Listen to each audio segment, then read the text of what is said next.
बहुविकल्पीय में स्कोर कीजिए। देखिए क्वेश्चन नंबर फर्स्ट स्टूडेंट ये बोल रहा है, इसको मैं ढक लेता हूँ, नहीं तो आपका दिमाग इधर जाने लगेगा तो दिक्कत होगा। इसको मैं ढक लिया। चलिए क्वेश्चन पढ़ता हूँ।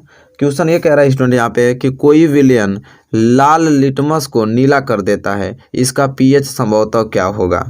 कह रहा है कि कोई अगर विलयन है वो लाल लिटमस को क्या कर देता है, नीला कर देता है, तो उसका पीएच मान कितना संभवतः हो सकता है। वही तो कह रहा है इसका पीएच संभवतः क्या होगा, मतलब पीएच कितना मान होगा उसका, कि वो क्या कर रहा है, लाल लिटमस को नीला कर दे रहा है। तो 1, 4, 5 की 10, बताइए इन चारों ऑप्शन में से कौन सा ऑप्शन सही होगा। जल्दी से कमेंट करके बताइए, मैं आपका वेट कर रहा हूँ। एक भी क्वेश्चंस गलत नहीं होने चाहिए, सभी क्वेश्चंस आपको सही करना है स्टूडेंट। जल्दी से कमेंट कीजिए और बताइए कि कोई विलयन लाल लिटमस को नीला कर देता है, इसका पीएच संभवतः क्या होगा। जल्दी से रिप्लाई कीजिए, इसका आंसर बताइए सही। और आई होप, हमको लगता है कि सभी लोगों ने इसका आंसर भी आप लोगों को सही बता दिए हैं, और मैं जा रहा हूँ इसका सही आंसर बताने के लिए। मेरे आंसर से मैच करा लीजिए, साथ ही साथ आपको स्कोर साथ ही लिखना चलना है कि आपका कितना सही हो रहा है कितना गलत, लास्ट में आपको स्कोर भी बताना है। तो चलिए, जो इसका सही आंसर होगा स्टूडेंट कि कोई विलयन लाल लिटमस को नीला कर देता है, इसका पीएच मान संभवतः क्या हो सकता है, वो 10। क्या होगा, 10। ऑप्शन डी इस क्वेश्चन के क्या हो जाएगा सही आंसर। जितने लोगों ने ऑप्शन डी किया होगा बिल्कुल उनका आंसर सही है। ठीक है, 100% उनका सही आंसर, 1 नंबर उनका क्लियर हो गया, क्योंकि वो विकल्पीय 1 नंबर के क्वेश्चन पूछे जाते हैं। ठीक है, चलिए क्वेश्चन नंबर पहला, क्वेश्चन नंबर दूसरे की ओर बढ़ चलते हैं। चलिए मेरे प्यारे विद्यार्थियों, देखिए क्वेश्चन नंबर दूसरा आपकी स्क्रीन पे आ गया। कितना महत्वपूर्ण प्रश्न है। अब ये प्रश्न स्टूडेंट क्या बोल रहा है, चलिए इसको जल्दी से ऑप्शन बताइए कौन सा ऑप्शन सही होगा। कि प्लास्टर ऑफ पेरिस में कितने अणु क्रिस्टल जल के होते हैं। देखिए बहुत ही ज़्यादा महत्वपूर्ण प्रश्न है कि प्लास्टर ऑफ पेरिस में कितने अणु यहाँ पे क्रिस्टल जल के होते हैं। 1, 2, 3 की 4, बताइए स्टूडेंट, बहुत ही ज़्यादा महत्वपूर्ण है। जल्दी से कमेंट करके बताइए, फास्ट रिप्लाई कीजिए, क्या होगा इसका सही आंसर कि प्लास्टर ऑफ पेरिस में कितने अणु क्रिस्टल जल के होते हैं। बहुत ही ज़्यादा महत्वपूर्ण प्रश्न है, तो क्या होगा इसका सही आंसर, बताइए इन 4 ऑप्शन में से कौन सा ऑप्शन सही है। बहुत ही ज़्यादा महत्वपूर्ण प्रश्न है स्टूडेंट। ठीक है, चलिए बताइए क्या होगा इसका सही आंसर। ठीक है, जल्दी से कमेंट कीजिए, मैं आपका कमेंट का वेट कर रहा हूँ। ठीक है, तो हमको लगता है जितने लोगों को इस क्वेश्चन का आंसर मालूम था वो सभी लोगों ने कमेंट कर दिया है जल्दी से। ठीक है, और मैं इसका सही आंसर आप लोगों को बताने वाला हूँ कि क्या होगा इसका सही आंसर स्टूडेंट। ठीक है, तो ये क्वेश्चन कह रहा है कि प्लास्टर ऑफ पेरिस में कितने अणु क्रिस्टल जल के होते हैं स्टूडेंट। कितने होते हैं स्टूडेंट, तो 1 होते हैं। कितने, 1। ऑप्शन ए इस क्वेश्चन का क्या हो जाएगा सही आंसर हो जाएगा। जितने लोगों ने 1 दिया है बिल्कुल उनका आंसर बिल्कुल 100% सही है। चलिए स्टूडेंट, क्वेश्चन नंबर दूसरा यहाँ पे क्लियर होता हुआ, तो हम इसी के साथ बढ़ेंगे अगले क्वेश्चन की ओर, क्वेश्चन नंबर तीसरे की ओर, और उसका आंसर देने के लिए हो जाइए बिल्कुल तैयार, क्योंकि क्वेश्चन बहुत ही ज़्यादा महत्वपूर्ण है। तो देखिए यहाँ पे क्वेश्चन में दिखा देता हूँ आप लोगों को। क्वेश्चन तीसरा देखिए कितना प्यारा प्रश्न है। अब स्टूडेंट क्वेश्चन नंबर तीसरा ये कह रहा है कि खाने के सोडे का रासायनिक सूत्र है। ये तो बहुत ही ज़्यादा महत्वपूर्ण प्रश्न है। इसका आंसर सभी से उम्मीद करता हूँ कि सही आंसर आना चाहिए सभी लोगों का, कि खाने के सोडे का रासायनिक सूत्र है Na2CO3, और या तो NaHCO3 कि NaCl कि NH4Cl। बताइए इन 4 ऑप्शनों में से कौन सा ऑप्शन सही होगा स्टूडेंट। बहुत ही ज़्यादा महत्वपूर्ण प्रश्न है कि खाने के सोडे का रासायनिक सूत्र है। चलिए जल्दी से कमेंट करके हमें बताइए कि क्या होगा इसका सही उत्तर। बहुत ही ज़्यादा महत्वपूर्ण है, तो सभी लोग इसका उत्तर भी सही देंगे, क्योंकि सिंपल भी क्वेश्चन है, बहुत पॉपुलर प्रश्न है। तो चलिए, हमको लगता है जितने लोगों ने इसका आंसर मालूम था सभी लोगों ने कमेंट करके बता दिया हमको। चलिए मैं बता देता हूँ कि इसका सही आंसर क्या होगा स्टूडेंट। ठीक है, तो कह रहा है कि खाने के सोडे का रासायनिक सूत्र है तो NaHCO3।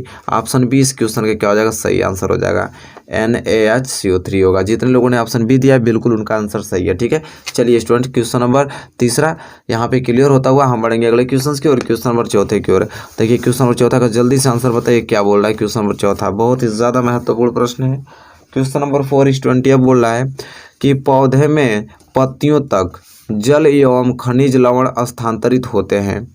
पौधे में पत्तियों तक जल एवं खनिज लवण स्थानांतरित होते हैं फ्लोएम द्वारा कि जाइलम द्वारा कि मज्जा से कि वलकुट से। बताइए, very very most important question है, बताइए इसका सही आंसर क्या होगा स्टूडेंट। ठीक है, चलिए जल्दी से फास्ट रिप्लाई करके हमें बताइए कि पौधे में पत्तियों तक जल एवं खनिज लवण स्थानांतरित होते हैं किसके माध्यम से होते हैं स्टूडेंट, फ्लोएम द्वारा, जाइलम द्वारा, मज्जा से कि वलकुट से। चलिए स्टूडेंट जल्दी से रिप्लाई दीजिए। हमको लगता है कि जितने लोगों ने इनका आंसर, जितने लोगों को मालूम था उन्होंने सही आंसर दे दिए हैं, और जिन लोग को नहीं मालूम है वेट कर रहे हैं मेरे आंसर का, मैं बता रहा हूँ, जरूर याद कर लीजिएगा। चलिए, तो इसका सही जो आंसर होगा मैं पढ़ के सुना देता हूँ आप लोगों को कि पौधे में पत्तियों तक जल एवं खनिज लवण स्थानांतरित होते हैं तो जाइलम द्वारा होते हैं। स्टूडेंट ऑप्शन बी, जितने लोगों ने ऑप्शन बी मारा है समझिए बिल्कुल का 100% सही आंसर होगा और वहां से एक नंबर उनका बोर्ड एग्जाम में बन गया। क्वेश्चन नंबर 4 बहुत ही ज़्यादा महत्वपूर्ण प्रश्न है, क्लियर होता हुआ। और हम बढ़ेंगे अगले क्वेश्चन की ओर, क्वेश्चन नंबर 5वें की ओर। और क्वेश्चन नंबर 5वें का आंसर देने के लिए हो जाए बिल्कुल आप तैयार। चलिए मेरे प्यारे विद्यार्थी, देखिए क्वेश्चन नंबर 5 आपकी स्क्रीन पे शो हो रहा है। अब क्वेश्चन नंबर 5 ये कह रहा है यहाँ पे कि निम्नलिखित में से कौन सा त्वचा का कार्य नहीं है। देखिए वेरी मोस्ट इंपोर्टेंट क्वेश्चन है, कह रहा है कि बताइए इन चारों ऑप्शनों में से कौन सा त्वचा का कार्य नहीं है। संवेदना, सुरक्षा, लैंगिक लक्षण के उत्सर्जन। बताइए इन चारों ऑप्शन में से कौन सा ऑप्शन सही होगा क्वेश्चन नंबर 5 के लिए। बहुत ही ज़्यादा महत्वपूर्ण प्रश्न है, कह रहा है यहाँ पे कि निम्नलिखित में से कौन सा त्वचा कार्य नहीं है। ठीक है, त्वचा का कार्य नहीं है। जल्दी से रिप्लाई कीजिए, जल्दी से इसका आंसर बताइए कि चारों ऑप्शनों में से कौन सा ऑप्शन सही होगा क्वेश्चन नंबर 5 के लिए। तो हमको लगता है कि जितने लोगों को इनका आंसर मालूम था सभी लोगों ने आंसर दे दिया। स्टूडेंट मैं जा रहा हूँ इसका सही आंसर बताने के लिए, मेरे आंसर से आप लोग मैच करा लीजिए। कह रहा है कि निम्नलिखित में से, क्या बोला स्टूडेंट, निम्नलिखित में से कौन सा त्वचा कार्य नहीं है। कौन सा त्वचा का कार्य नहीं है स्टूडेंट, तो कौन, तो लैंगिक लक्षण। लैंगिक लक्षण जो है वो त्वचा का कार्य नहीं है। ठीक है स्टूडेंट, ऑप्शन सी जितने लोगों ने किया है बिल्कुल उनका समझ लीजिए कि बिल्कुल 100% उनका सही आंसर है स्टूडेंट। ठीक है, और बहुत ही अच्छे तरीके से वो तैयारी कर रहे हैं। चलिए क्वेश्चन नंबर 5 क्लियर होता हुआ क्वेश्चन नंबर 6 की ओर चलते हैं। क्वेश्चन नंबर 6 बहुत ही ज़्यादा महत्वपूर्ण प्रश्न है, तो उसका उत्तर देने के लिए हो जाए बिल्कुल तैयार। और देखिए मैं दिखा देता हूँ आप लोगों को कितना महत्वपूर्ण प्रश्न है, जैसा कि देख पा रहे हैं आप लोग। ये क्वेश्चन बोल रहा है कि पादप में जाइलम उत्तरदायी है। अब देखिए कितना महत्वपूर्ण प्रश्न है कि पादप में जाइलम उत्तरदायी है। चलिए बताइए आप स्टूडेंट कि पादप में जाइलम उत्तरदायी है जल का वहन, कि भोजन का वहन, कि अमीनो अम्ल का वहन, कि ऑक्सीजन का वहन। तो बहुत ही प्यारा प्रश्न है क्वेश्चन नंबर 6, और इसका सही आंसर आप लोग बताइए क्या होगा कि पादप में जाइलम उत्तरदायी है जल का वहन, भोजन का वहन, अमीनो अम्ल का वहन, कि ऑक्सीजन का वहन। जल्दी से रिप्लाई बताइए फटाफट, क्वेश्चन नंबर 6 के लिए कौन सा ऑप्शन कंफर्टेबल हो रहा है। ठीक है, तो हमको लगता है स्टूडेंट कि जो लोग जानते होंगे क्वेश्चन नंबर 6 का आंसर सभी लोगों ने कमेंट के माध्यम से हमको बता दिया है कि क्वेश्चन नंबर 6 का कौन सा उनका आंसर सही है। चलिए मैं बता देता हूँ कि इसका आंसर कौन सा सही होगा, मेरे आंसर से मैच करा लीजिए स्टूडेंट। कह रहा है कि पादप में जाइलम उत्तरदायी है तो जल का वाहन के लिए। ठीक है, जल का वाहन, ऑप्शन ए इस क्वेश्चन का क्या हो जाएगा सही आंसर। जितने लोगों ने क्वेश्चन नंबर 6 का ऑप्शन ए सही आंसर दिया होगा बिल्कुल एक नंबर उनका बोर्ड एग्जाम में बन गया। ठीक है स्टूडेंट, बहुत ही ज़्यादा महत्वपूर्ण है। स्कोर लिखते रहिएगा, लास्ट में आपको बताना है कितना में आपने कितना स्कोर किया। ठीक है, चलिए question number 6 clear student. Question number 7 की ओर बढ़ चलते हैं। बहुत ही ज़्यादा महत्वपूर्ण प्रश्न है, तो उसका उत्तर देने के लिए हो जाइए बिल्कुल आप लोग तैयार। देखिए कितना प्यारा प्रश्न है क्वेश्चन नंबर 7वां। कह रहा है कि परिवार नियोजन की अस्थायी विधि है। परिवार नियोजन की अस्थायी विधि है गर्भ निरोधक गोलियां, कि वैसेक्टॉमी, कि गर्भ समापन जिसे गर्भपात भी कहा जाता है, कि डी इनमें से कोई नहीं। बताइए स्टूडेंट, बहुत ही ज़्यादा महत्वपूर्ण प्रश्न है। जल्दी से कमेंट के माध्यम से बताइए कि क्वेश्चन नंबर 7 के लिए कौन सा ऑप्शन सही होगा। ठीक है, गर्भ निरोधक गोलियां, कि वैसेक्टॉमी, ठीक है, कि गर्भ समापन जिसे गर्भपात कहा जाता है, कि इनमें से कोई नहीं। परिवार नियोजन की अस्थायी विधि है। जल्दी से कमेंट करके बताइए क्या होगा इसका सही आंसर। आई होप हमको लगता है कि आप लोगों ने सही आंसर बता दिया होगा कि इसका सही आंसर क्या होगा क्वेश्चन नंबर 7 का। चलिए हम भी बता देता हूं कि आप लोगों को क्वेश्चन नंबर 7 का कौन सा ऑप्शन सही है, कि आप ताकि मैच करा लीजिए अपने आंसर से। तो परिवार नियोजन की जो स्थायी विधि होती है वैसेक्टॉमी होती है स्टूडेंट, सभी लोग जानते हैं। मेरे प्यारे विद्यार्थियों, अगर आपने ऑप्शन बी दिया है तो बिल्कुल आपका एक नंबर बोर्ड एग्जाम में बन गया। ठीक है, वैसेक्टॉमी होता है परिवार नियोजन की अस्थायी विधि, बिल्कुल क्लियर होता हुआ क्वेश्चन नंबर 7। इसी के साथ हम बढ़ेंगे अगले क्वेश्चन की ओर, क्वेश्चन नंबर 8 की ओर। और वो बहुत ही ज़्यादा महत्वपूर्ण प्रश्न है, तो उसको आप देखिए कौन सा ऑप्शन सही होगा क्वेश्चन नंबर 8 के लिए। और क्वेश्चन नंबर 8 स्टूडेंट क्या बोल रहा है यहाँ पे कि किसका दृष्टि क्षेत्र सबसे अधिक होता है। बताइए, बहुत ही ज़्यादा प्यारा प्रश्न स्टूडेंट है कि किसका दृष्टि क्षेत्र सबसे अधिक होता है। समतल दर्पण का, कि उत्तल दर्पण का, कि अवतल दर्पण का, कि उत्तल लेंस का। बहुत ही ज़्यादा महत्वपूर्ण प्रश्न है। जल्दी से रिप्लाई करके बताइए हमें कि इन चारों ऑप्शन में से कौन सा ऑप्शन सही होगा कि किसी दृष्टि क्षेत्र सबसे अधिक होता है। किसका दृष्टि क्षेत्र सबसे अधिक होता है बताइए। समतल दर्पण का, उत्तल दर्पण का, अवतल दर्पण का, उत्तल लेंस का। वेरी मोस्ट इंपॉर्टेंट है, जल्दी से बताइए क्या होगा इसका सही आंसर। हमको तो लगता है कि जितने लोगों को ये क्वेश्चन आ रहा था सभी लोगों ने कमेंट के माध्यम से हमको इसका सही आंसर बता दिए हैं, और मैं जा रहा हूँ इसका सही आंसर बताने के लिए क्वेश्चन नंबर 8 का कि क्या होगा सही आंसर। तो कह रहा है कि किसका दृष्टि क्षेत्र सबसे अधिक होता है स्टूडेंट, तो उत्तल दर्पण का। ठीक है, किसका? उत्तल दर्पण का। किसका दृष्टि क्षेत्र सबसे अधिक होता है? तो उत्तल दर्पण का। ऑप्शन बी इस क्वेश्चन का क्या हो जाएगा? सही आंसर। तो जितने लोगों ने ऑप्शन बी दिया है समझ लीजिए बिल्कुल उनका 100% आंसर सही है और बोर्ड एग्जाम में अच्छी तरीके से तैयारी कर रहे हैं, अच्छा मार्क्स भी लाएंगे वो। ठीक है, चलिए क्वेश्चन नंबर 9 की ओर बढ़ चलते हैं। क्वेश्चन नंबर 9 देखिए कितना प्यारा प्रश्न है। अब ये प्रश्न स्टूडेंट क्वेश्चन नंबर 9 ये कह रहा है कि समतल दर्पण की फोकस दूरी होती है। चलिए स्टूडेंट आप ही बताइए कि समतल दर्पण की फोकस दूरी होती है 0, अनंत, 25 सेंटीमीटर की -25 सेंटीमीटर। बहुत ही ज़्यादा महत्वपूर्ण प्रश्न है। अब ये बात हो रही है समतल दर्पण की, ध्यान से आंसर दीजिएगा सोच समझ के कि समतल दर्पण की फोकस दूरी होती है कहाँ पे? 0 पे कि अनंत पे कि 25 सेंटीमीटर की -25 सेंटीमीटर।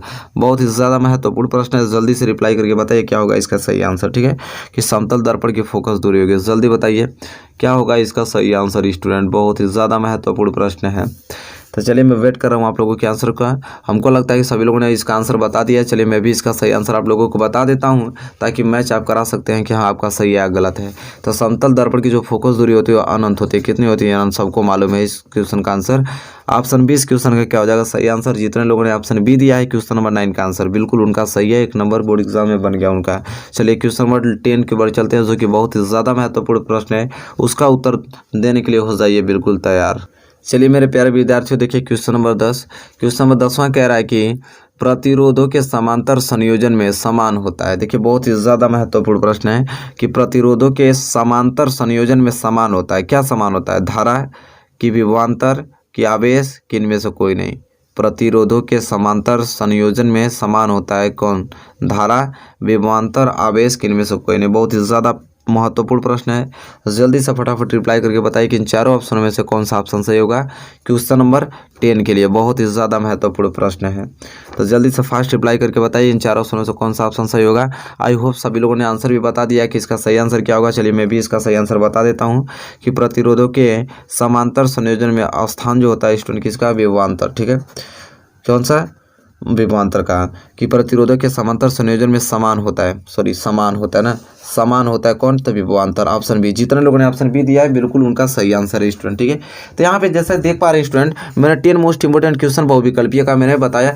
आप काउंट कर लीजिए कि 10 में से कितना सही है। अब बारी आती है अति लघुत्तरीय महत्वपूर्ण प्रश्न का। ठीक है, अब हम लोग अति लघुत्तरीय महत्वपूर्ण का टेस्ट लेंगे। अब उसका आंसर आप लोगों को लिख के बताना है कमेंट में, तो हो जाइए बिल्कुल तैयार। अपना दिमाग कांस्टेंट रख लीजिए इसको हल करने के लिए, इसको लिखने के लिए। बहुत जो कि 2 नंबर के पूछे जाते हैं, बहुत ही ज़्यादा महत्वपूर्ण है। चलिए उसको देख लेते हैं।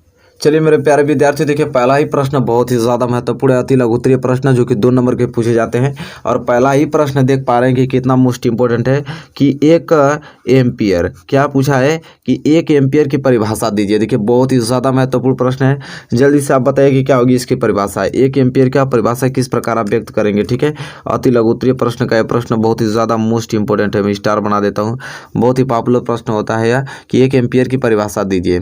ठीक है, तो जल्दी से बताइए कि 1 एम्पियर की परिभाषा आप किस तरह से दे सकते हैं। ठीक है, फटाफट कमेंट कीजिए स्टूडेंट, तो जल्दी जल्दी कमेंट कीजिए। मैं वेट कर रहा हूँ आप लोगों को कमेंट का, जितने लोगों को आ रहा है वो कमेंट कर रहे हैं स्टूडेंट। चलिए मैं भी आप लोगों को बताना की कोशिश कर रहा हूँ कि 1 एम्पियर की परिभाषा दीजिए, तो कैसे लिखेंगे हम लोग। तो देखिए स्टूडेंट सभी लोगों ने जो भी पढ़े हैं, जो भी इनका परिभाषा जानते हैं, वो सभी लोगों ने कमेंट करना स्टार्ट कर दिया, आधा कर लिया। कितने लोग तो कर भी दिए हैं, कितने लोग कर रहे हैं स्टूडेंट। तो चलिए साथ ही साथ मैं भी आप लोगों को बता देता हूँ कि 1 एम्पियर की परिभाषा दीजिए। तो कैसे लिखेंगे हम लोग कि यदि किसी परिपथ में, देखिए आराम से समझिए, यदि किसी परिपथ में, तो यदि किसी परिपथ में 1 सेकंड में कितने स्टूडेंट? 1 सेकंड में, 1 सेकंड में 1 कूलाम, 1 सेकंड में 1 कूलाम आवेश प्रवाहित होता है, आवेश प्रवाहित होता है, तो इसके आगे लिखेंगे तो, दिखाई दे रहा है आप लोगों को ना, तो परिपथ में प्रवाहित धारा, तो परिपथ में प्रवाहित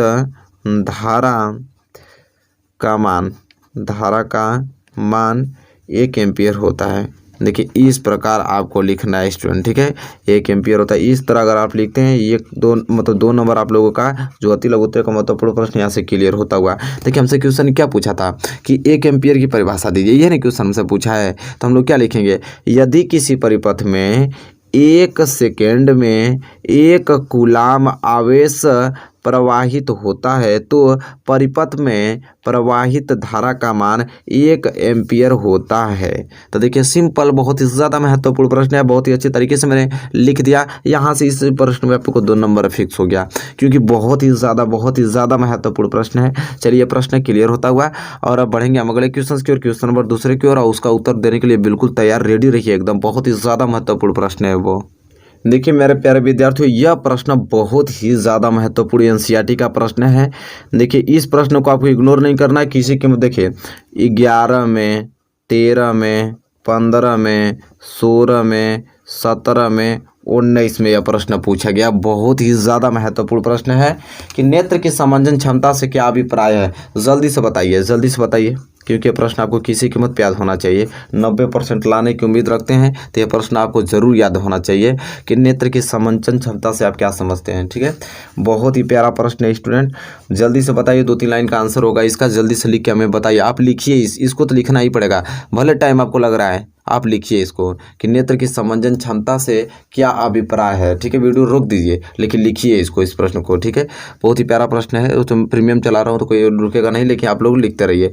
नेत्र की समंजन क्षमता से क्या अभिप्राय है, तो क्या स्टूडेंट लिखेंगे आप यहाँ पे कि नेत्र की समंजन क्षमता से क्या अभिप्राय। मैं भी लिख रहा हूँ, आप लोग भी लिखिए। तो यहाँ लिखा जाएगा कि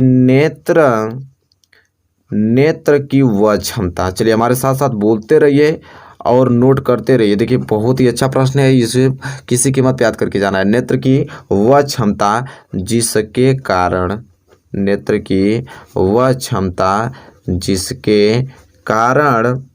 वह अपनी फोकस दूरी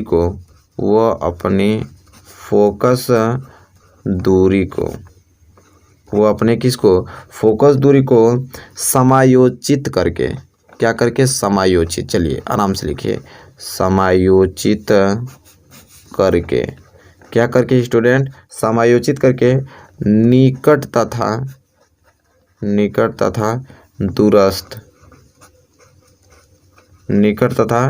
दूरस्थ, अरे ये क्या है, दूरस्थ। ठीक है, निकट तथा दूरस्थ वस्तुओं को फोकसित कर लेता है।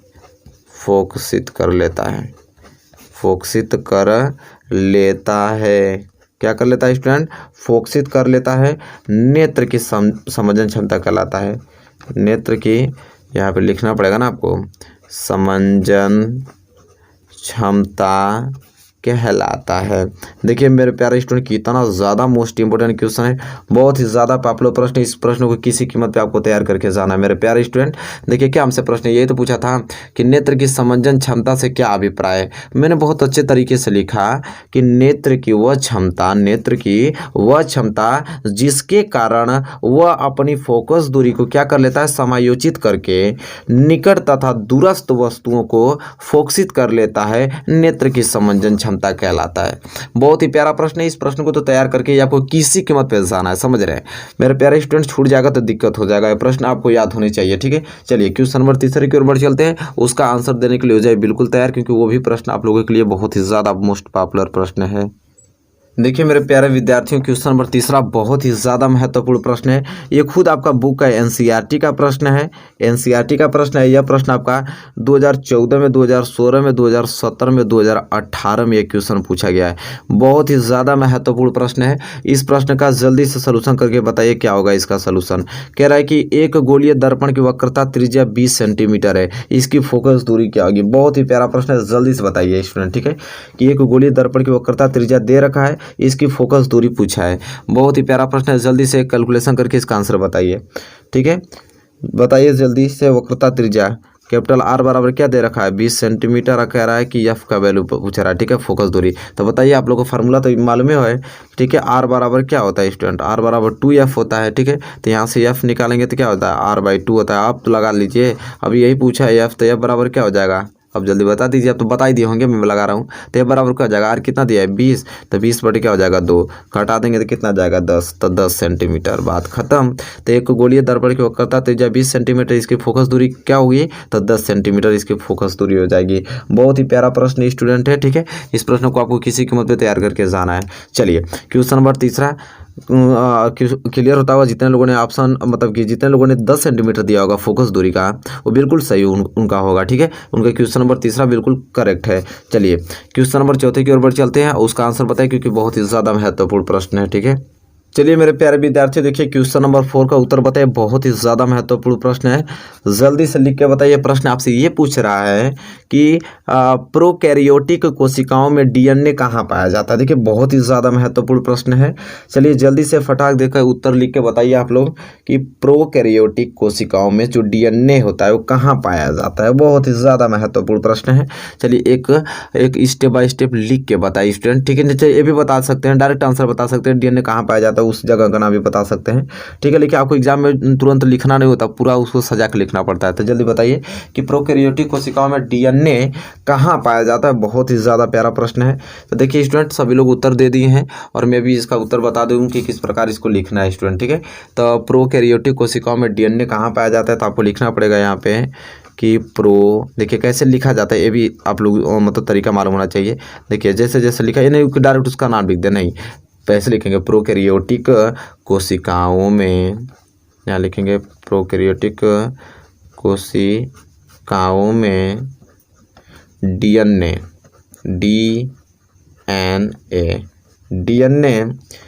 एक गुणसूत्र के रूप में, एक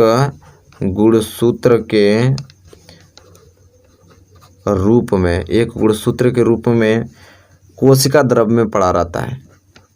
यहाँ पे लिखिए कोशिका द्रव्य में क्या रहता है, पड़ा रहता है। कोशिका द्रव्य में पड़ा रहता है, ठीक है।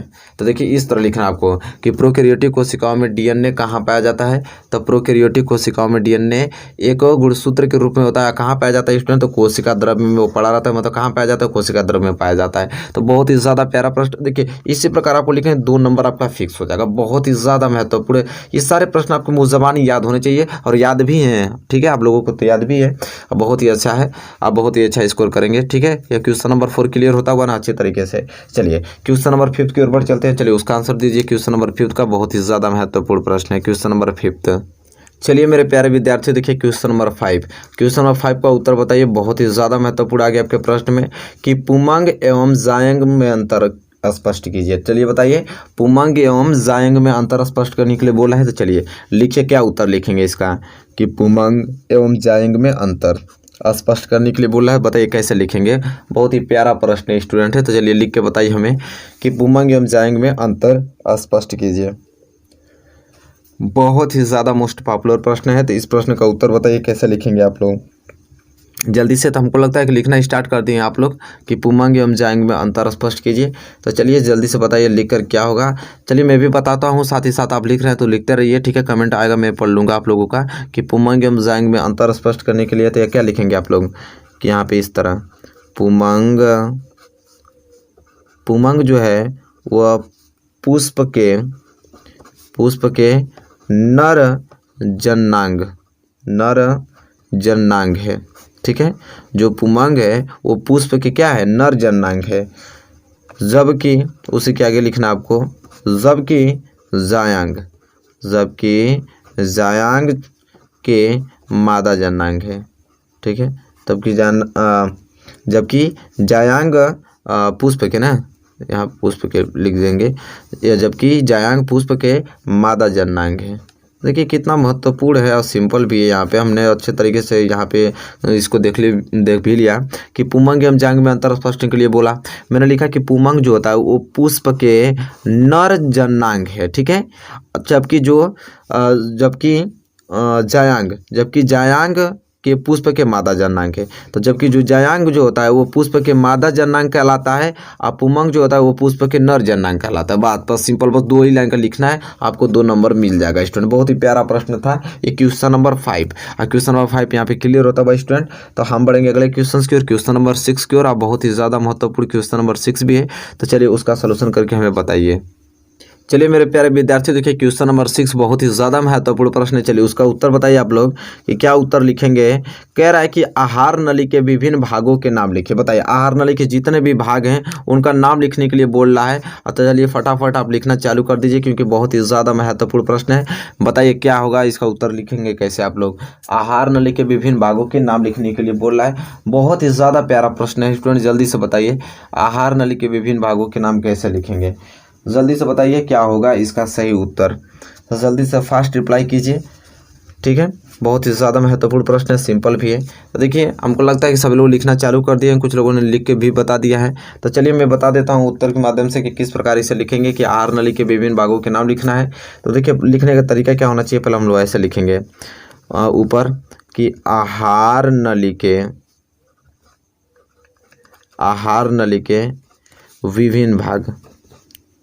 विभिन्न भाग निम्नलिखित हैं। अब विभिन्न भाग निम्नलिखित हैं तो कौन कौन है, अब वो लिखेंगे। विभिन्न भाग क्या हैं, निम्नलिखित हैं स्टूडेंट, ठीक है। अब विभिन्न भाग निम्नलिखित हैं तो पहला क्या है स्टूडेंट, तो पहला है मुख, ठीक है स्टूडेंट। मुख व मुख गुहा यह आहार नाल की पहला भाग हो गया। दूसरा भाग यहाँ पे पॉइंट लगा के लिखें, दूसरा ग्रसनी। दूसरा क्या है, ग्रसनी। इसके बाद इसके आगे क्या लिखेंगे बोलो, तीसरा लिखेंगे ग्रास नली। क्या लिखेंगे, ग्रास नली। तो तीसरा ग्रास नली हो गया। एंड चौथा क्या लिख देंगे, आमाशय। क्या लिख देंगे, आमाशय। तथा लास्ट पाँचवा लिख देंगे कि आपका पाँचवा क्या होता है, आंत। क्या होता है स्टूडेंट, आंत। तो देखिए यहाँ पे आहार नली के विभिन्न भागों के नाम पूछा था, तो आहार नली के विभिन्न भाग निम्नलिखित है। कौन कौन, तो मुख व मुख गुहा, ग्रासनी, ग्रास नली, आमाशय तथा आंत, यह आहार नली के विभिन्न भाग हैं। तो यहाँ से आपका 2 मार्क्स क्लियर हो गया, ठीक है। 2 नंबर यहाँ पे आपको पूर्णतः मिल जाएगा स्टूडेंट। चलिए क्वेश्चन नंबर यहाँ पे 6 क्लियर होता हुआ, तो हम बढ़ेंगे अगले क्वेश्चन की ओर, क्वेश्चन नंबर 7 की ओर। चलिए मेरे प्यारे विद्यार्थी, देखिए क्वेश्चन नंबर 7 एक क्वेश्चन आ गया, बहुत ही ज़्यादा मोस्ट इंपॉर्टेंट और पॉपुलर ये प्रश्न स्टूडेंट, ठीक है। देखिए 2021 बोर्ड एग्जाम में पक्का देखने को मिलेगा, किसी न किसी कोड में पेपर में जरूर आएगा प्रश्न, लिखवा लीजिए हमसे, पक्का आएगा 100%। कह रहा है कि यदि 1.5 अपवर्तनांक वाले कांच के प्रिज्म का कोण कितना है, 60 अंश है, तो प्रिज्म के अल्पतम विचलन कोण का मान क्या होगा अगर साइन 49 बराबर 0.75 ले लेते तो। बहुत ही ज़्यादा महत्वपूर्ण प्रश्न है स्टूडेंट। चलिए बताइए हमें बताइए कि अल्पतम विचलन कोण का मान क्या होगा। जल्दी से आप लगा के इसका आंसर बताइए, ठीक है, क्योंकि बहुत ही ज़्यादा महत्वपूर्ण प्रश्न है। जल्दी से इसको लगा कर आंसर बताइए। हम मानते हैं समय तो लगेगा, ठीक है, लेकिन इसका आंसर आप लोग जरूर प्रयास करके बताइए। चलिए मैं यहाँ से लगाना चालू करता हूँ, लेकिन इसका आंसर आप लोग लगा कर जरूर बताना है, ठीक है। लगा कर इसका आंसर किसी कीमत पर आप लोगों को बताना है। बहुत ही ज़्यादा महत्वपूर्ण है कि यदि 1.5 अपवर्तनांक वाले कांच के प्रिज्म का कोण 60 अंश है, तो प्रिज्म के अल्पतम विचलन कोण का मान क्या होगा यदि साइन 49 बराबर अगर 0.75 ले ले तो। देखिए बहुत ही ज़्यादा महत्वपूर्ण है। चलिए मैं इसको लगा कर बताता हूँ, लेकिन आपको लगाना जरूर है, घर पे जरूर लगाना स्टूडेंट। देखिए सबसे पहले कैसे लिखते हैं, जो दिया रहता है उसको लिखते हैं। तो देखिए स्टूडेंट यहाँ पे दिया है, क्या क्या दे रखा है स्टूडेंट, देखिए दिया हमको प्रिज्म कोण, क्या दे रखा है, प्रिज्म कोण। अब स्टूडेंट प्रिज्म कोण दिया है, प्रिज्म कोण को मैं ए से डिनोट करता हूँ। अब प्रिज्म कोण कितना दिया है, 60 अंश, ठीक है, 60 अंश मैंने उतार दिया। अब कांच का अपवर्तनांक, ठीक है, कांच का अपवर्तनांक आगे दे रखा है यहाँ पे, कांच का अपवर्तनांक। अब कांच का अपवर्तनांक स्टूडेंट यहाँ पे हमको दे रखा है, कांच का अपवर्तनांक कितना दे रखा है, कांच के अपवर्तनांक को स्मॉल एन से डिनोट करते हैं, वो दे रखा है 1.5, ठीक है। अब प्यारे स्टूडेंट देखिए पूछ रहा है कि प्रिज्म के अल्पतम विचलन कोण, अब प्रिज्म को हम कहते हैं सिग्मा एम, प्रिज्म का अल्पतम विचलन कोण सिग्मा एम से निकलता है। ये हमसे पूछा हो गया क्वेश्चन मार्क, ठीक है। अब हम क्या करेंगे, सूत्र का प्रयोग करेंगे प्रिज्म के अल्पतम मान निकालने के लिए। तो यहाँ पे लिखेंगे हम लोग सूत्र से। अब सूत्र का प्रयोग कर रहे हैं क्या निकालने के लिए, तो प्रिज्म के पदार्थ का अपवर्तनांक निकालने के लिए। प्रिज्म के पदार्थ का अपवर्तनांक निकालने के लिए हम फार्मूले का यूज़ करेंगे। ठीक है, किसका यूज करेंगे, फार्मूले का। अब फार्मूला यूज कैसे होगा कि प्रिज्म के पदार्थ का अपवर्तनांक निकालने का सूत्र क्या होता है, ठीक है, एन बराबर, अब स्मॉल एन बराबर क्या फार्मूला था, पहले फार्मूला लिखेंगे तो ये वो होता है साइन फिर बड़ा कोष्टक में ए प्लस सिग्मा एम बटे में 2, ठीक है स्टूडेंट, फिर कोष्टक बंद, फिर पूरे बटे में, यहाँ पे बटे में क्या हो जाएगा साइन a/2, साइन a/2 से। अब इस फार्मूले से इस हम निकालेंगे प्रिज्म क्या है, पदार्थ का अपवर्तनांक। अब देखिए यहाँ पे यन क्या था यहाँ पे स्टूडेंट, यन आपका क्या था, कांच का अपवर्तनांक, कांच का अपवर्तनांक आपको दिया है 1.5 रख लीजिए, फिर साइन दिया है साइन। अब देखिए ए का वैल्यू आगे तो दिया था आपको, ए का वैल्यू कितना दिया रहेगा 60 अंश, लिखेंगे हम लोग 60 अंश प्लस सिग्मा एम तो हमको निकालना ही है, बटे में क्या हो गया 2 हो गया स्टूडेंट, ठीक है, फिर कोष्टक बंद, फिर यहाँ पे आइए, ये हो जाएगा साइन ए का वैल्यू कितना है 60 अंश बटे में 2, ठीक है। अब आपको करना क्या है, यहाँ पे 1.5 बराबर स्टूडेंट क्या हो जाएगा, यहाँ पे सिंपल साइन वो तो ऊपर वाला वैसे रहेगा, साइन 60 अंश प्लस क्या हो जाएगा ये सिग्मा एम बटे 2 ही रहेगा, ठीक है, यहाँ से कटाएंगे तो क्या हो जाएगा 30 बार में, ठीक है, तो साइन 30 अंश, ठीक है, तो यहाँ क्या आ गया साइन 30 अंश आ गया।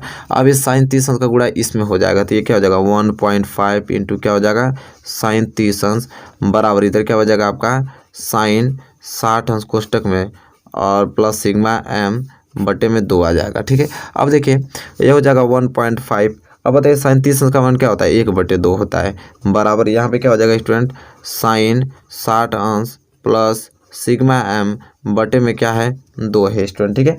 अब देखिए यहाँ पे अब करना क्या, हमको यहाँ से भाग दे दिए, यहाँ से कटा देंगे तो कितना बढ़ जाएगा, तो 0.2 7 14 2 5 10 0.75, ठीक है, बराबर यहाँ पे क्या आ जाएगा आपका साइन 60 अंश प्लस सिग्मा एम बटे में क्या आ जाएगा 2 आ जाएगा। अभी मैंने यहाँ पे एक चीज़ लिखा था, ध्यान से समझिए, यहाँ पे लिखा था कि साइन कितना आ जाएगा 49 अंश बराबर 0.75, मतलब 0.75 को हम साइन 49 अंश लिख सकते हैं स्टूडेंट, ठीक है। तो यहाँ पे सिंपल हमको करना क्या है कि 0.75 को हम क्या लिख सकते हैं, यहाँ पे साइन 49 अंश लिख सकते हैं, ठीक है, कोई दिक्कत नहीं। इधर आपका सेम ऐसे ही रहेगा साइन 60 अंश प्लस सिग्मा एम बटे 2। अब देखिए करना आपको यहाँ पे मैं हल करता हूँ, अब करना आपको ये चीज़ है स्टूडेंट, ध्यान से समझिए कि अब बात आती है कि अब इस क्वेश्चन को कैसे सॉल्व करें। तो आप देखिए इस 2 की मल्टीप्लाई कहाँ हो जाएगी यहाँ पे, तो ये क्या हो जाएगा साइन 49 गुणे 2 और बराबर इधर क्या बच जाएगा स्टूडेंट, आपका बच जाएगा साइन 60 अंश और प्लस सिग्मा एम बच जाएगा, ठीक है, ये 60 अंश प्लस सिग्मा एम है। अब सिंपल आपको करना है ये चीज़ है कि यहाँ पे देखिए 9 दूनी के 18 4 दूनी के 8 1 9 98, मतलब साइन 98 अंश बराबर क्या आ गया यहाँ पे साइन 60 अंश प्लस सिग्मा क्या आ गया एम आ गया। हम देख पा रहे हैं कि साइन से साइन यहाँ पे क्या हो गया कैंसिल हो गया, जब साइन से साइन मैंने कैंसिल कर दिया तो बचा क्या आपका 98 बराबर इधर बचा आपका 60 अंश और प्लस सिग्मा एम। अब हमको सिग्मा एम का ही वैल्यू निकालना था, तो सिग्मा एम बराबर क्या हो जाएगा 98 माइनस क्या हो जाएगा 60। अब यहाँ से सिग्मा एम बराबर क्या हो जाएगा, यहाँ से बच गया 8 36 9 38 अंश, तो सिग्मा एम क्या हो जाएगा 38। और सिग्मा एम को हम क्या कहते हैं प्रिज्म के पदार्थ का अपवर्तनांक, तो 38 अंश यही तो हमसे पूछा था स्टूडेंट। देखिए मेरे प्यारे स्टूडेंट आप ध्यान से समझिए, ये तो पूछा था प्रिज्म के अल्पतम विचलन कोण का मान था, प्रिज्म के अल्पतम विचलन कोण का मान कितना आ गया 38 अंश आ गया। ये क्वेश्चन नंबर स्टूडेंट क्या है 7 है। आई होप बहुत ही अच्छी तरीके से क्लियर हो गया होगा स्टूडेंट, ठीक है। चलिए ये क्वेश्चन नंबर 7 क्लियर हो गया, तो क्वेश्चन नंबर 8 की ओर बढ़ चलते, चलिए उसका बताइए क्या होगा आंसर। चलिए मेरे प्यारे विद्यार्थी देखिए क्वेश्चन नंबर 8वां आ गया है, क्वेश्चन नंबर 8वां को उत्तर बताइए क्या होगा स्टूडेंट, बहुत ही ज़्यादा महत्वपूर्ण प्रश्न है। चलिए उत्तर बताइए क्या होगा कि किसी जीव द्वारा किन कच्ची सामग्रियों का उपयोग किया जाता है। बहुत ही ज़्यादा महत्वपूर्ण प्रश्न है स्टूडेंट, बताइए कि किसी जीव द्वारा किन कच्ची सामग्रियों का उपयोग किया जाता है। बहुत ही प्यारा प्रश्न है, जल्दी से कमेंट करके बताइए कि उसका उत्तर क्या होगा स्टूडेंट, ठीक है।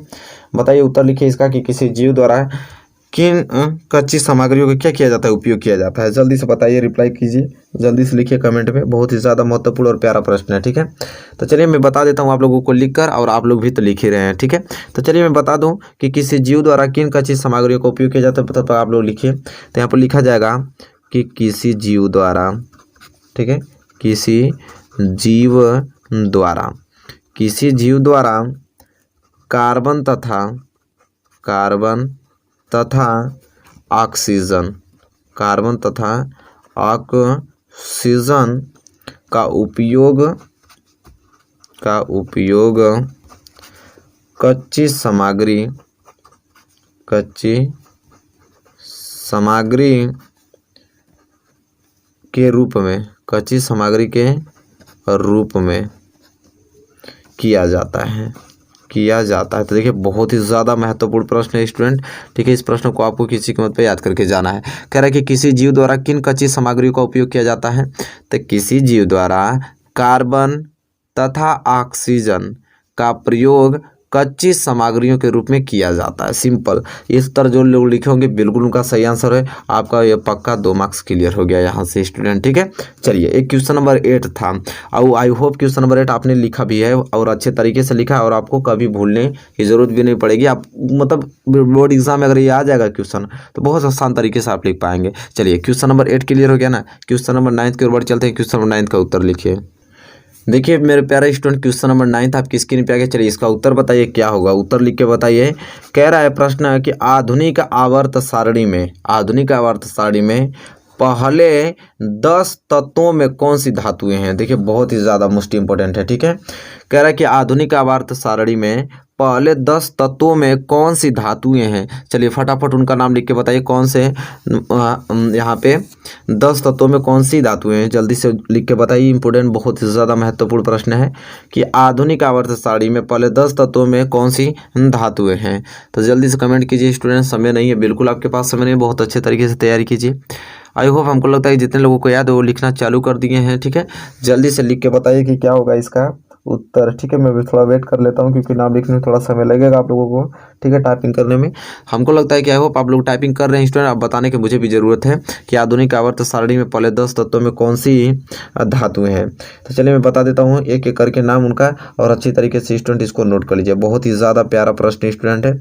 इन सारे प्रश्नों को आपको किसी कीमत पर तैयार करके जाना है। तो चलिए लिखेंगे कि हम लोग कि केवल कौन कौन, केवल लिथियम और बेरिलियम। देखिए बेरिलियम नाम अच्छी तरीके से याद होना चाहिए आपको। ठीक है, केवल लिथियम कामा बेरिलियम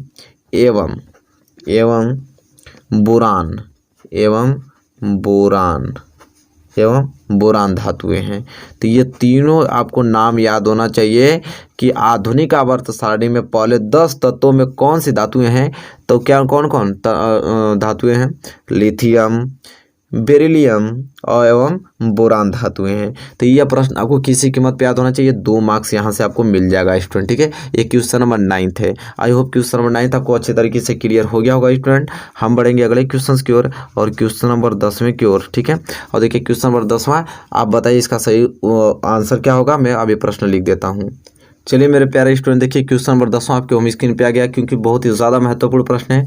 इसका उत्तर बताइए। ठीक है, तो देखिए क्वेश्चन नंबर 10वां में लिख दिया हूँ अच्छे तरीके से। इसका उत्तर सिर्फ आप लोगों को बताना है कि साबुन के निर्माण में प्रयुक्त प्रमुख 2 पदार्थों के नाम लिखिए। कह रहा है कि साबुन का जब निर्माण होता है तो उसमें जो प्रयोग करने वाली 2 प्रमुख पदार्थ का नाम बस लिखिए। ठीक है, कि कौन सा पदार्थ उसमें यूज़ किए जाते हैं जब साबुन बनता है, तो जब साबुन का निर्माण होता है। तो जल्दी से लिख के बताइए, बहुत ही ज़्यादा महत्वपूर्ण प्रश्न है स्टूडेंट 2021 बोर्ड एग्जाम के दृष्टिकोण से।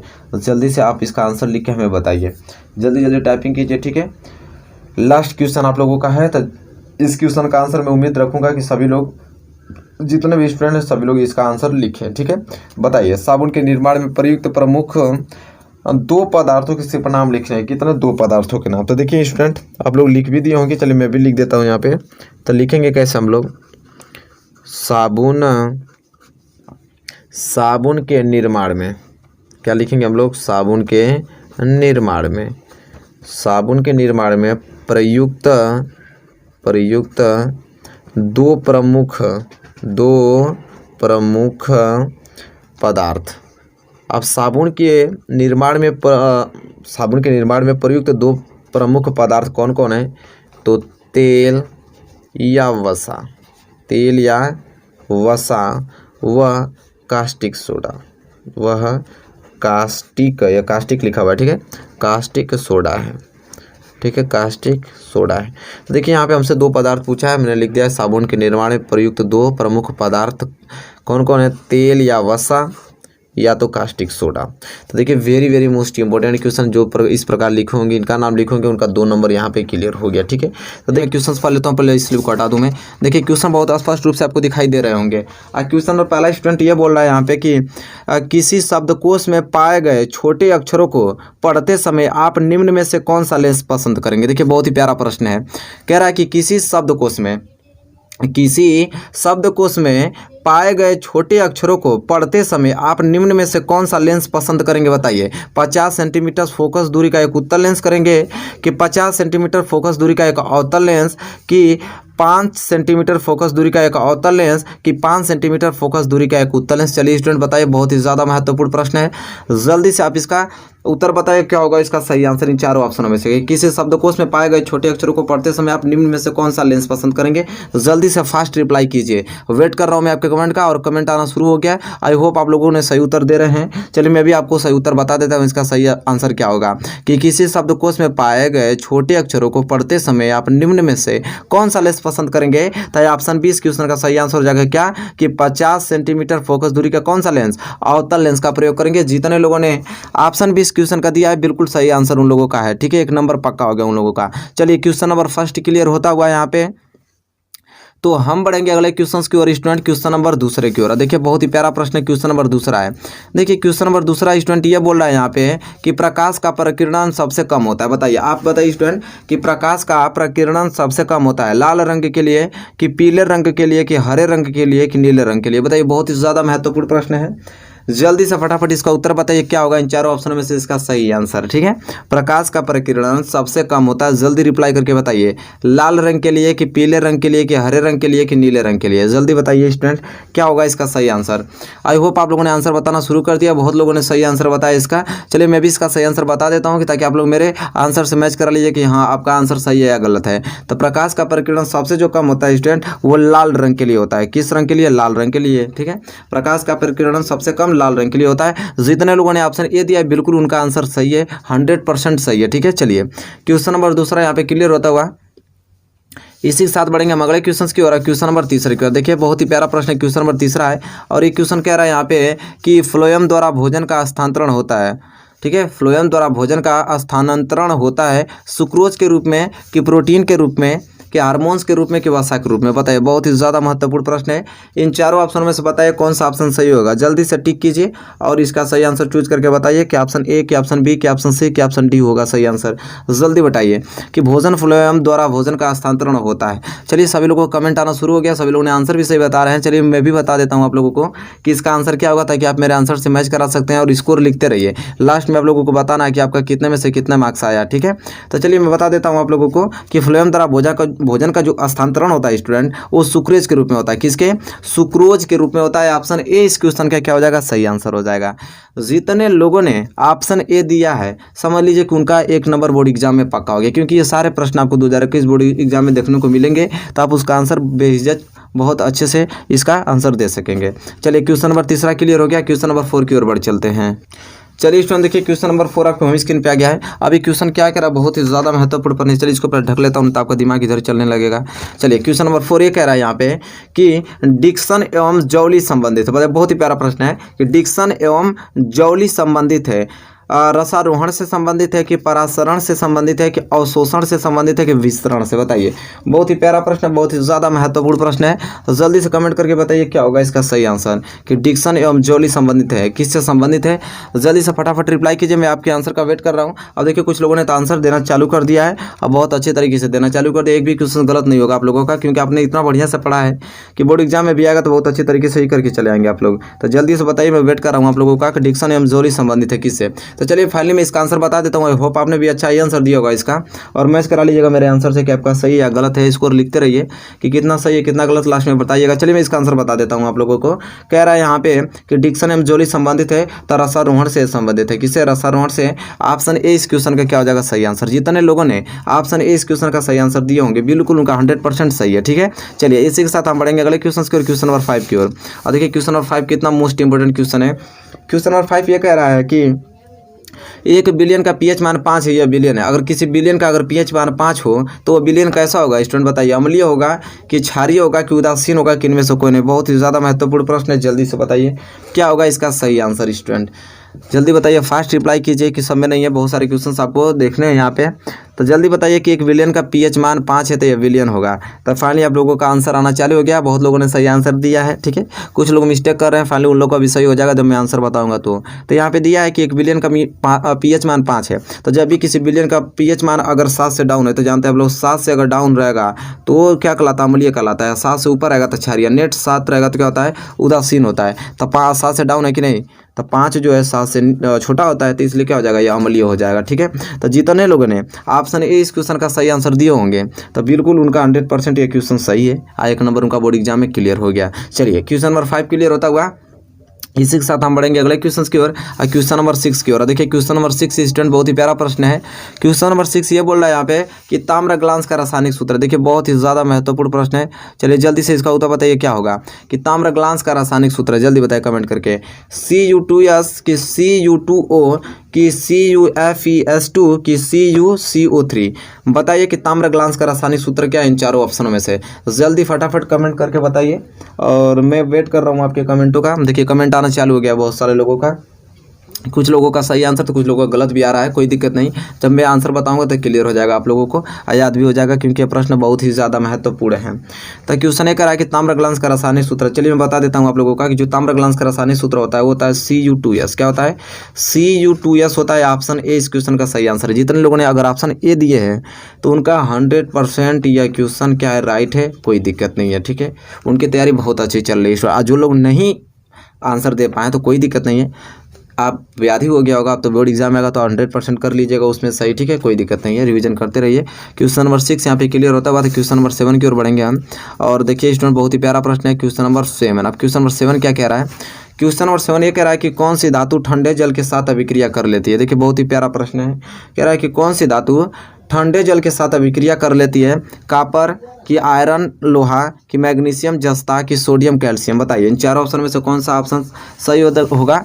जल्दी से कमेंट करके बताइए, बहुत ही ज़्यादा मोस्ट इंपोर्टेंट ये क्वेश्चन है कि कौन सी धातु ठंडे जल के साथ अभिक्रिया कर लेती है? कॉपर, आयरन लोहा, मैग्नीशियम जस्ता, सोडियम कैल्शियम। बताइए जल्दी से बताइए। यहाँ पे आंसर आना चालू हो गया फाइनली आप लोगों का। आई होप आप लोगों ने सही आंसर भी दिया होगा। चलिए जब ये मालूम तब चलेगा जब मैं इसका सही आंसर बताऊंगा। मैच करा लीजिएगा कि आपका सही या गलत है। सही रहेगा तो लिख लीजिएगा, ठीक है, गलत रहेगा तो याद कर लीजिएगा, समझ रहे हैं। चलिए मैं इसका सही आंसर बता लेता हूँ फाइनली आप लोगों को कि कौन सी वो धातु है जो ठंडे जल के साथ अभिक्रिया कर लेती है, तो वो है आपका सोडियम कैल्शियम, ठीक है। ऑप्शन डी इस क्वेश्चन का क्या हो जाएगा सही आंसर? जितने लोगों ने ऑप्शन डी दिया है समझिए बिल्कुल उनका सही है, ठीक है, नो डाउट है उसमें। तो चलिए इसी के साथ क्वेश्चन नंबर 7 भी क्लियर होता हुआ। जिनको याद नहीं तो प्लीज़ याद कर लीजिए क्योंकि ये सारे क्वेश्चन बहुत ही ज़्यादा महत्वपूर्ण हैं। चलिए क्वेश्चन नंबर 7 क्लियर होता है। क्वेश्चन नंबर 8 की ओर बढ़ चलते हैं। क्वेश्चन नंबर 8 देखिए। क्वेश्चन नंबर 8 ये कह रहा है कि फार्मेल्डिहाइड का IUPAC नाम है। बताइए फार्मेल्डिहाइड का IUPAC नाम है। फार्मेल्डिहाइड की मेथेनॉल की एथेनॉल की एसिल्डिहाइड। बहुत ही ज़्यादा मोस्ट इंपोर्टेंट है, जल्दी से बताइए क्या होगा इन चारों ऑप्शनों में से इसका सही आंसर क्वेश्चन नंबर 8 के लिए। बहुत ही ज़्यादा महत्वपूर्ण है कि फार्मेल्डिहाइड का IUPAC नाम पूछ रहा है। जल्दी से कमेंट कीजिए, बहुत लोगों का कमेंट आना चालू हो गया फाइनली। चलिए तो मैं इसका सही आंसर आप लोग को बता देता हूँ। आई होप आपने भी सही दिया होगा, मैच करा लीजिएगा, गलत होगा तो याद कर लीजिएगा। तो देखिए यहाँ फाइनली इसका जो आंसर होगा फार्मेल्डिहाइड का IUPAC नाम होता है मेथेनॉल होता है। क्या होता है? मेथेनॉल। ऑप्शन बी इस क्वेश्चन का सही आंसर है। जितने लोगों ने ऑप्शन बी दिया है समझिए बिल्कुल उनका सही है। बोर्ड एग्जाम में भी आएगा तो वो 100% सही करके आएंगे, ठीक है। चलिए क्वेश्चन नंबर 8 क्लियर हो गया ना। क्वेश्चन नंबर 9 की ओर बढ़ चलते हैं और उसका आंसर देने के लिए हो जाइए तैयार क्योंकि क्वेश्चन बहुत ही ज़्यादा महत्वपूर्ण है। चलिए दोस्तों बढ़ चलते हैं अगले क्वेश्चन के। 9th क्वेश्चन आपको स्क्रीन पे आ गया है और ये क्वेश्चन आपसे ये पूछ रहा है कि निम्नलिखित में से असंतुप्त, देखिए बहुत ही ज़्यादा मोस्ट इंपोर्टेंट है, निम्नलिखित में से असंतुप्त यौगिक है। बताइए असंतुप्त यौगिक कौन है? एथेन कि मेथेन कि एथिलीन कि एथाइल एल्कोहल। बताइए बहुत ही ज़्यादा महत्वपूर्ण प्रश्न है क्वेश्चन नंबर 9। फटाफट इसका आंसर बताइए क्या होगा इन चारों ऑप्शनों में से इसका सही आंसर कि निम्नलिखित में से पूछा है असंतुप्त यौगिक है। बताइए कौन असंतुष्ट योगी है इन चारों ऑप्शन में से। फटाफट आंसर दीजिए। कितने लोगों का आंसर आना चालू हो गया। बहुत लोग फाइनली इसका सही आंसर दे रहे हैं, जो लोग पढ़े हैं। जो लोग नहीं पढ़े हैं अभी हाल ही से जुटे हैं तो कोई दिक्कत नहीं है, प्रैक्टिस इतना हो जाएगा कि उन लोगों का भी हो जाएगा, बोर्ड एग्जाम में अच्छे अंक पा पाएंगे वो भी। तो चलिए फिलहाल आपको इस क्वेश्चन पे ध्यान देना है। चलिए मैं इसका सही आंसर बता देता हूँ। कह रहा निम्नलिखित में से असंतुष्ट यौगिक है, ठीक है। तो कौन है वह? तो एथिलीन है। क्या? एथिलीन। एथिलीन जो है वो असंतुष्ट यौगिक है, बाकी सब संतुष्ट यौगिक हैं। जितने लोगों ने ऑप्शन सी दिया है बिल्कुल उनका सही आंसर है, नो डाउट है, 100% सही उनका है।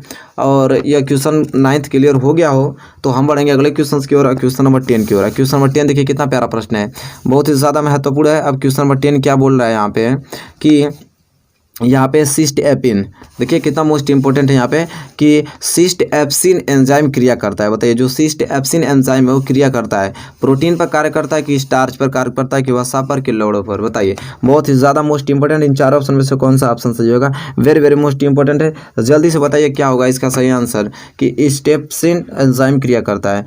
बताइए इन चार ऑप्शन में कौन सा ऑप्शन होगा? मैं वेट कर रहा हूँ आप लोगों का। फाइनली कितने लोगों का आंसर बताना चालू हो गया है फाइनली, और जो लोग नहीं दे पा रहे हैं तो कोई दिक्कत नहीं है क्योंकि ये क्वेश्चन महत्वपूर्ण है 2021 बोर्ड एग्जाम के लिए। अभी मैं आंसर बताऊंगा तो क्लियर हो जाएगा और उसको याद कर लीजिएगा, ठीक है। इससे आपको बेहतर अवसर नहीं मिलेगा क्योंकि बोर्ड एग्जाम नज़दीक है। अब ये लास्ट रिवीजन चल रहा है आप लोगों का, इसके बाद तो 8 मई से आप लोगों का बोर्ड एग्जाम स्टार्ट होने वाला है। तो आप क्लियरली समझ लीजिए इस क्वेश्चन को कि सिस्ट एप्सिन एंजाइम क्रिया करता है। चलिए मैं बता देता हूँ इसका आंसर कि क्या होगा, आप लोग मैच करा लीजिएगा। तो सिस्ट एप्सिन एंजाइम क्रिया करता है तो वसा पर कार्य करता है, किस पे? वसा पे। तो जितने लोगों ने इस क्वेश्चन नंबर 10वें का ऑप्शन सी दिए बिल्कुल उनका आंसर सही है, नो डाउट है इसमें। क्वेश्चन नंबर 10वें में उनका बिल्कुल सही आंसर है। तो आई होप आपको क्वेश्चन ये 10वां क्लियर हो गया। तो इस वीडियो में मैंने टोटल कितना most important 10 most important question का मैंने टेस्ट आप लोगों से लिया। आप बताइए कि 10 में जो बंदा 10 में कर लेगा ये पूरा टेस्ट को क्वालिफाइड समझिए कि बोर्ड एग्जाम में जो साइंस के आएंगे बहुविकल्पी ऑब्जेक्टिव क्वेश्चन उसमें 1% दिक्कत होने वाली नहीं है, बहुत अच्छे से करके चले आएंगे, ठीक है। तो चलिए इसको बताइए कि 10 में से कितने अंक आपको मिले हैं। आपको स्कोर इसको जरूर बताना है इसको, ताकि हमें मालूम चलेगा कि हाँ तैयारी कैसी चली आप लोगों को। और वीडियो आपको अच्छी लगी तो प्लीज़ इसे लाइक कीजिए, अपने फ्रेंड्स के यहाँ भी शेयर कीजिए ताकि वो लोग भी इस टेस्ट को दे पाएँ अच्छी तरीके से। चलिए मिलेंगे आपसे नेक्स्ट वीडियो में, तब तक के लिए दोस्तों धन्यवाद।